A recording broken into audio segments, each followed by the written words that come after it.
মাত্র ১৬ বছর বয়স, কিন্তু সাহসিকতায় যেন বহু অভিজ্ঞ এক নায়ক।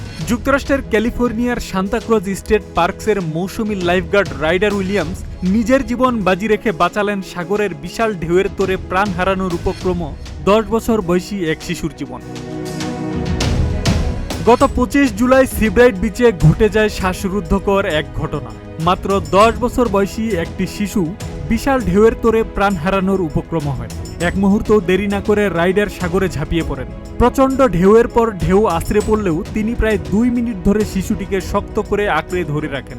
এমনকি সাহায্য করতে এগিয়ে আসা আশেপাশের লোকজনকেও তিনি নিজেদের নিরাপত্তার কথা ভেবে দূরে থাকতে বলেন। এরপর আরেকজন লাইফগার্ড এসে তার সঙ্গে যোগ দিলে দুজন মিলে শিশুটিকে নিরাপদে তীরে ফিরিয়ে আনেন। পরে প্যারামেডিকরা শিশুটিকে পরীক্ষা করে স্থিতিশীল অবস্থায় তার পরিবারের কাছে ফিরিয়ে দেন।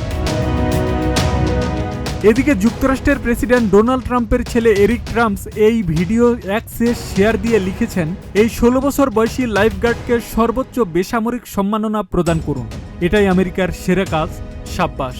ছেলের এই টুইট নিজের অ্যাকাউন্টে শেয়ার দিয়ে প্রেসিডেন্ট ট্রাম্প লিখেছেন, এই বীর কিশোর তার পরিবার এবং উদ্ধার হওয়া শিশুটিকে হোয়াইট হাউসে আমন্ত্রণ জানিয়ে একটি উচ্চ বেসামরিক সম্মাননায় ভূষিত করার পরিকল্পনা রয়েছে। ট্রাম্পের ভাষায়, সে অসাধারণ সাহসিকতার পরিচয় দিয়েছে, এ সম্মান তার প্রাপ্য। আব্দুস সালাম, প্রজন্ম ২৪।